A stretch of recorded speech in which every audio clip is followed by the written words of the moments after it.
Welcome to Pimpy's Investment Chat, where we keep investment talk simple. And here's your host, Pimpy.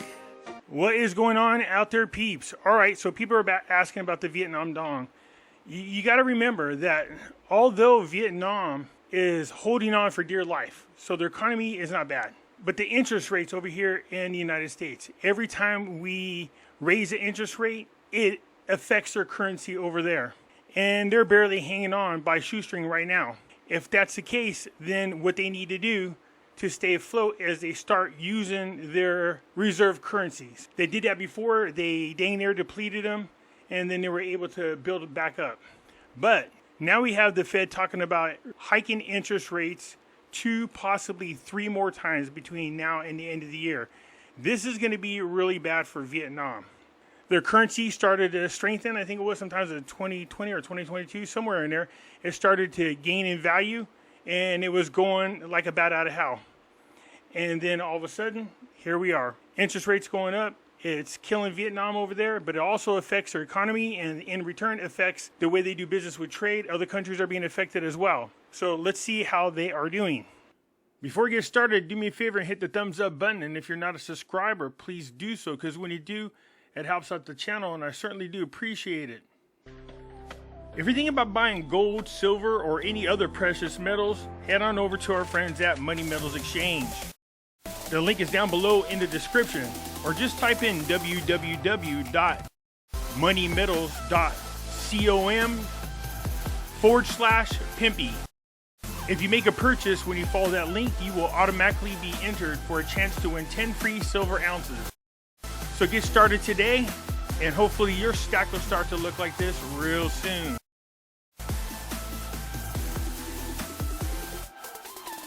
So head on over, tell them Pimpy sent you. You can follow me over on other platforms. I do have my own group over on Facebook called Pimpy's Investment Chat. Over here we do talk about gold, silver, cryptocurrencies, as well as foreign currency investments. So head on over here and join us. It's free to do so. In here I do post updates. If I should get on suspension from YouTube or get removed from YouTube and you want to know what happened to me, I'll let you know right here in this group. I can be found on Twitter, MeWe, YouTube, and the cool thing about YouTube, if you come over here and you join and you find my channel, I got videos going back, I believe, a couple years. So if you want to see some older videos that I have on Nasera, Jacera, gold, silver, cryptos, come on over here and join. Look me up and check out my videos. You can also find me on Odyssey. Catch me on Rumble. When I say that the links for all these are down below in the description, some of you don't know what I'm talking about. It's real simple. Just go down to the bottom right here of any of my videos. See this? This is the description. Hit show more. And there are all the links to all the platforms I just spoke about. So if you do want to head on over to Money Metals, just click it. And there you are. So come on over. Join us. I look forward to having you. So we're starting to see a move in silver and gold. Just so you are aware, I think people are anticipating this meeting with the BRICS nations coming up here in August. So people are really starting to stack up. We had a slow month prior to that, but now all of a sudden things are getting a little crazy. And I think of the fact that the prices are going up on precious metals, and in anticipation of what's going to happen with the BRICS nations, people are just stacking up on the precious metals while they are cheaper than where we anticipate them to be. So make sure you grab yours before the price change happens. All right, let's do this. The burden on the banking system. It says the burden of providing cheap capital to the national economy once again falls the banking system amid weak financial markets. You know, it's kind of hard for people to have discretionary funds to invest, especially after we've seen the stock market tank, the crypto market tank. People are feeling really wishy-washy about using money to invest in anything. The fear of losing their money is what's keeping them from in the market. Not to mention, we have no idea what direction the economy is going to go in, what's going on with the central bank digital currency. There's too many issues out there that people are waiting to see how things pan out before they start investing again. So on July the 10th of 2023, the SBV assigned 2 important tasks to the credit institutions together with a credit growth rate limit of 14% for 2023. First, promoting credit safely, improving credit quality, driving credit into production, business and priority fields, and satisfying capital demands of the people and enterprises. So they're having a liquidity issue over there, which is kind of ironic.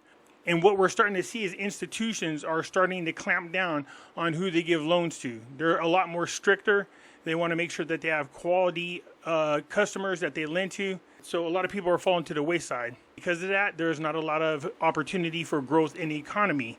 So second, checking and cutting unnecessary administrative procedures and simplifying and shortening required procedures for lending to ensure compliance with regulations and favorable conditions for borrowers. As much as they want to attract borrowers, their strict guidelines are preventing them from being a little bit loose with the money that they want to lend out. Slashing interest rates is going to be a difficult task since the SBV has 4 times lowered operating interest rates by 0.5% to 2% per annum since the beginning of the year. Vietnam is one of the very few countries in the world that have slashed interest rates. Nobody can really afford to do that. Commercial banks are trying to ease interest rates. The average interest rate has decreased by 1% compared to late 2022, while the average deposit interest rate offered by commercial banks stands at 5.8% per annum, down 0.7% compared to late 2022. And the average lending interest rate is at 8.9%, down 1%. However, though, there is a wave of banks slashing deposit interest rates in the last couple of weeks, the average lending interest rates are still high. This is explained by the fact that credit institutions do not have excessive capital. As of June 20th of 2023, capital mobilized by credit institutions had decreased by 3.26%. The growth rate was 3.97% the same period last year. And the total means of payments by 2.53% compared to late 2022. The growth rate was 3.3% the same period last year. If you think about supply and demand, and if there is a liquidity issue, you would think that would drive the value of the Vietnam dong up. But that's not the case. You can see here, it started to go up in value big time. When it goes down, that's a good sign. July of 2022, it had dropped a pretty good chunk all the way down to October of 2022. Now, for a lot of people to go, no, that's not really that big of a deal. Actually, it is for Vietnam. So to see it really starting to climb up in value like this, then it went sideways, and then now look at, we're right back up here again. Every time it tries to get some footing on growth, something happens and knocks the value down. It said by June 30th of 2023, outstanding loans had reached to 12.4 quadrillion, up 4.73%, just half of the growth rate in the same period last year at 9.35. So its growth definitely has taken a hit. I remember Vietnam was doing very good despite what was going on around the world. In 2020, when the RONA busted out, they had a great economy. It could have been better had they had trading partners, but a lot of people were shut down.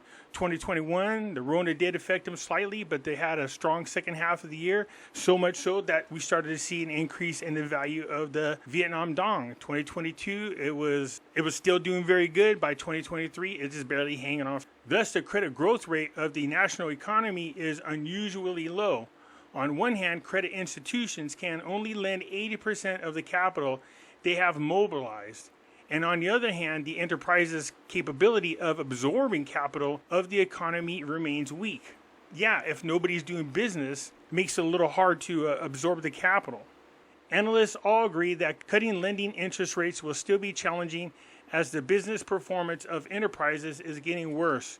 Credit demand has decreased sharply and export companies don't have orders, while real estate and stock markets are declining. That's happening everywhere. They're using the US dollar as a weapon. They are wiping out markets everywhere. But if the dollar loses its status as the reserve dollar, you might see this change. Meanwhile, the procedures for disbursement remain confusing to both banks and clients, and there are uncertainties in the exchange rate through dollar price remains relatively stable. While the deposits are increasing slowly, credit institutions have high demand for capital to lend, settle bad debts, and ensure capital adequacy ratios. Many small banks have had to maintain high deposit interest rates to attract capital. All these factors are hindering efforts to force lending interest rates down. In such conditions, lowering operating interest rates won't have any real effect. But they don't have any other choice. In order to slash lending interest, the central bank has to increase the money supply and pump a large amount of money into circulation, something like quantitative easing. I don't think they're going to do that though. SBV has pumped 140 to 150 trillion so far this year to buy dollars. However, the figure is too modest. Economists believe that the interest rate won't decrease significantly, though the government has approved policies inclining towards GDP growth rather than inflation control. When you're really going to find out what's going on with Vietnam is when the Fed does what it needs to do, and that's going to hike rates. Their intentions are to crush this economy, and that's exactly what they're going to do. They know if the orange man gets in there, then they're screwed because he's going to go back to slashing regulations, creating jobs. People are going to be happy he's back in there. You're going to see peace being brokered everywhere, which the powers that be don't want. It's going to be very interesting to see what happens once Trump's back in office. They are hanging on by a thread. I wouldn't get discouraged quite yet.